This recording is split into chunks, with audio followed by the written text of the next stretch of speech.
Hey all, so I have a new review for you today, and today it is another controller. This time around it is the PBtails Crush Defender Edition. So the Crush has been around for a while. I have reviewed the Ghost version of the Crush. I think it was last year, maybe around this time last year. I'll put a link to it in the description below. But I liked the controller. The feel with it is very nice. The Defender this time around, exactly the same chassis, same dimensions and everything like that, same button layout. The difference here is this is made in limited quantity, so this is a special edition. Only 999 are being made, and each one is individually hand finished. So PBtails do have a video on their YouTube channel where they show just a little behind the scenes on their process. So it's someone dremeling these bits out of the corners and sort of flanks and so on as well. And as a result of this, because it's being done by hand, every single one will follow similar kind of aesthetic, but each one's micro detailing and the number of scars, so to speak, will be different. So no two Defenders are going to be the same across all 999, and all 999 are going to be individually numbered as well. This is a review unit that PBtails sent to me. I believe I am the only one they've sent one to, so I kind of feel privileged to have that opportunity, so this is kind of nice. This one is not numbered, but from what I have been told and what I've read, all purchased versions of these 999 being made will be individually numbered, so it just adds a bit of specialness to it at the end as well. The buttons do look like they are metal, but they are not. The only thing metal is the top Magcase, basically the faceplate, which PBtails call the Magcase, and these are swappable between the entire PBtails Crush range. So if you did have another PBtails controller in the Crush family, then you could swap around the cases between them. The joystick caps are electroplated and also metal. These are quite heavyweight as well. They feel amazing when you're using them, so I really like that. I like that they kept this. The buttons, the accessory buttons and the ABXY buttons and the D-pad, these look metal again, but they are not. They are just decorated and finished in the same sort of aesthetic as the rest of the chassis. The backside is not metal either. This is plastic. Obviously this needs to be plastic because this is a wireless controller, so wireless would not work if the whole thing was metal, or it would reduce the range dramatically. I will pause the video now just to take this off, but you do need 2 fingers or 2 hands to take this off, and I'm recording with my other hand. And here is what it looks like with the mag case removed. So to show you a bit of the text imprinting on there. Got some more down here as well. So they've actually brushed and finished the plastic interior shell as well, which is kind of nice to see. And you've got metal necks on the joysticks as well. Very nice. The interior of the mag case. So this is zinc alloy, quite heavyweight, and just to show that it is metal. So those 2 components are metal. And let's get a little bit of a closer look again. So anti-friction rings do feature on this.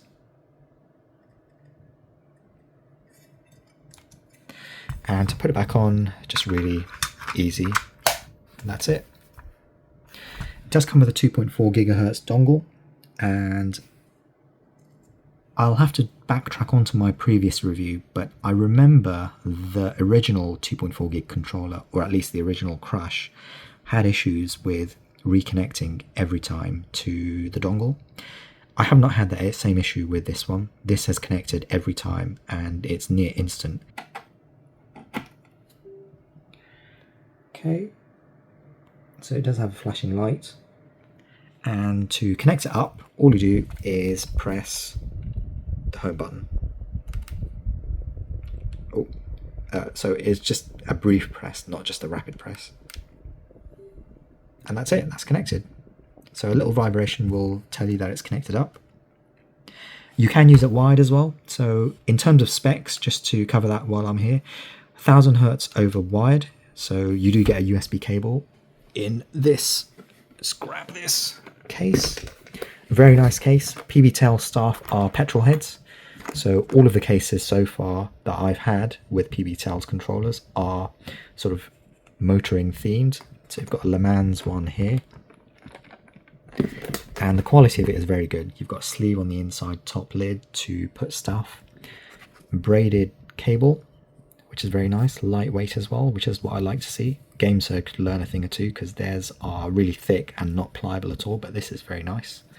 And it just sits in there nicely with room to put your dongle and any additional stick caps that you might have. Just bang that to one side.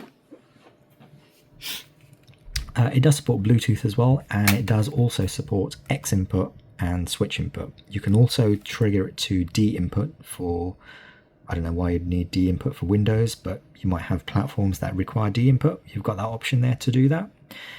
Out of the box, the sticks are TMR, so that stands for tunneling magneto resistance. And what that means is they're very similar to Hall effect triggers and sticks. But the difference is that TMR sticks are more responsive, reduced latency, higher efficiency. So power draw from TMR sticks is reduced by around about 90%. And any sort of feeling of lag or latency or finite movements not responding, which you sometimes can get on Hall effect sticks, in quite a lot of sticks even, none of that seems to exist with this from what I've seen so far and what I've felt and the games that I've played. And the measurements that I've done so far as well show really good factory calibration out of the box. There is a calibration feature in there as well, so you can calibrate them if you needed to, but I've done it once, it didn't make any difference. It's still really good and either way. The buttons themselves are membrane. PBTels call them high durability rubber, but they are tactile. They do feel very good.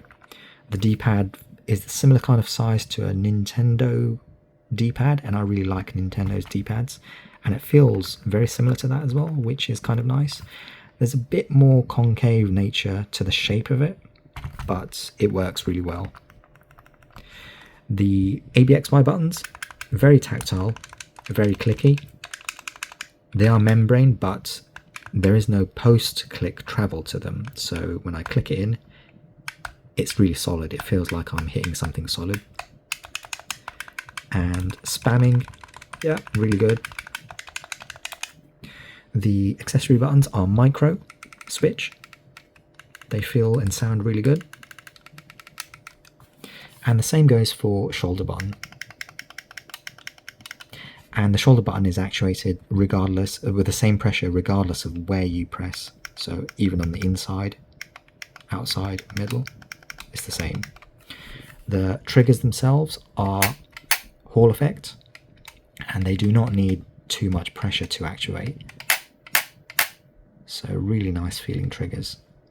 There's no sort of creaks or grinding noises or anything like that. Very impressive. As mentioned, the joystick caps are electroplated metal, and they do feel really, really nice. Really enjoy using these. I do wish that silicon caps were included in the box as well, because with the original Ghost, you do get silicon caps in the box, in the case. But you can buy these separately. It's not a big deal not being included. Considering this is a limited edition, I would have expected it, to be fair. So it is a fair nitpick to make. The RGBs can be customized this time around as well. So I don't know when or which firmware added the ability to do that. So the light bar at the bottom can be turned off by holding the T button and then pressing minus. And you do get 4 modes of RGB or lighting modes. And high brightness, low brightness, just the ABXY and the home button, and all off except for the home button. So if the controller is on, the home button LED always stays on. So I tend to like just that for now. You do also have some additional modes, so you can press T and the screenshot button to cycle between various RGB lighting functions. So you can have, for example, a light bar reacts to the trigger being used or the sticks being used and stuff like that. So to be able to do this all on board is very nice. There's no need to install separate apps on your phone, then connect to the phone via Bluetooth and then customize it that way, aka what EasySMX do with the X10 or GameZone do with some of their other controllers. Everything is done on board, which is very nice to see. And the fact that everything's calibrated well out of the box as well means you don't need to mess around with doing other stuff or disabling stuff or anything like that as well. In terms of calibration, there is no circularity filtering done out of the box. It has just this basic normal, as you would expect, proper input. And I'll just show you that right now as well. So if I just go on to Gamepad Tester and activate that. So finite movements, this is what I was saying earlier. Tiny movements do register really well. And it just feels responsive, like the amount the cursor on screen there is moving is reflective of how much my finger is moving the stick, and it just feels natural. Whereas on the X10, it had a feeling of, it felt like there was some kind of buffer getting in the way or some kind of processing happening that was just not making it feel as natural. Whereas on this, on the TMR, it feels natural.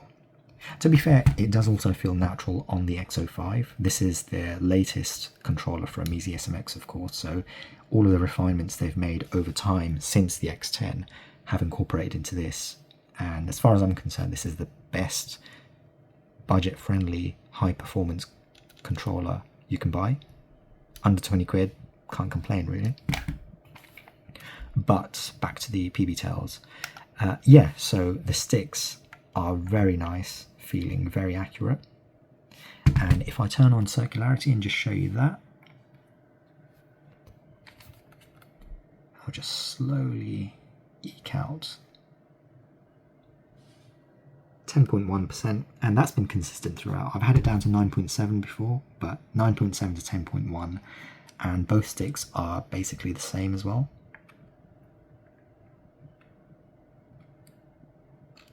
.5, so yeah, give or take. Both very accurate. As I said, there's no filtering being applied to there, and you are getting an honest figure there, which is exactly what you want to see. And the reason I say this is because the diagonal areas on the cursor, there's more movement available on each diagonal, and some games do make use of that, which is what you want. You don't want it being artificially restricted to just a circle, just so marketing can say, oh, our sticks are 0.4% accurate, for example. So yeah, it's just, if you can turn it off on your controller, I'd recommend turning it off, but having the option would be nice. But if it's forced on out of the box with no means to turn it off, that becomes an issue. But the fact that this doesn't come with any filtering because it doesn't need to is really good to see. And the measurements that I've done in Stick Analyzer, for example. So if we now go over to Stick Analyzer, and I have them saved here. So this is over the 2.4 gigahertz dongle. You can see here,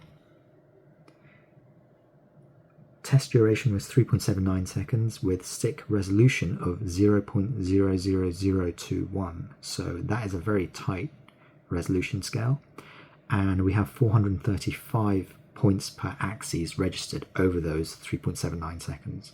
So the way Stick Analyzer works is you launch the tool and you're supposed to move the stick in one direction to the side as slow as possible but as consistent as possible, because if your finger stops or if your finger shakes or anything like that, you will register a higher tremor count. So I've got a tremor count there of 0.7, so that was about as low as I've been able to get it so far. just because my finger moves or the finger shakes or something like that. But yeah, move to the side, look at the readings, and that's your figure for resolution. I did do the same with the X05 Easy SMX as well, and that controller registered 4.24 seconds, but a higher stick resolution and fewer axes, points per axis. So that just goes to show one of the best Hall effect sticks that I've used versus generation 1 of TMR already being higher precision and accuracy than Hall effect. So this is the way forwards now.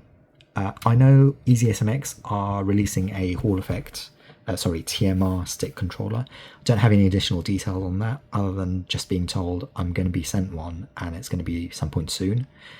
So I was kind of expecting both this and the SMX one to arrive at the same time, but this has come first, so this is going to get reviewed first. Gamesir have the T7, which I believe has a really long-winded name, something like Ninetales Fox or something like that. It's a symmetrical layout controller, so it's a bit different, more PlayStation styled than anything else. So it'd be interesting to get one of those in, see what that's like. This really is the first proper TMR controller review that you will find on the internet. I will do a written review of this as well, and I'll link to it in the description below. Written review won't be published for another couple of days, and I will put some B-roll gameplay footage at the end of this review as well. But yeah, I'm really impressed. Generation 1 TMR stick, a really good performance, really good measurements. It just feels natural now, so this kind of feels like how controllers should have always been, and we're finally here. Similar to displays with QD OLED, we're finally there now, where performance and specs match what we expect. So yeah, thanks for watching, and any questions, anything anyone wants me to check out with this controller, please let me know in the questions below and I'll respond to you directly. And yeah, this is the PBTails Crush Defender.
with no arms and ladder.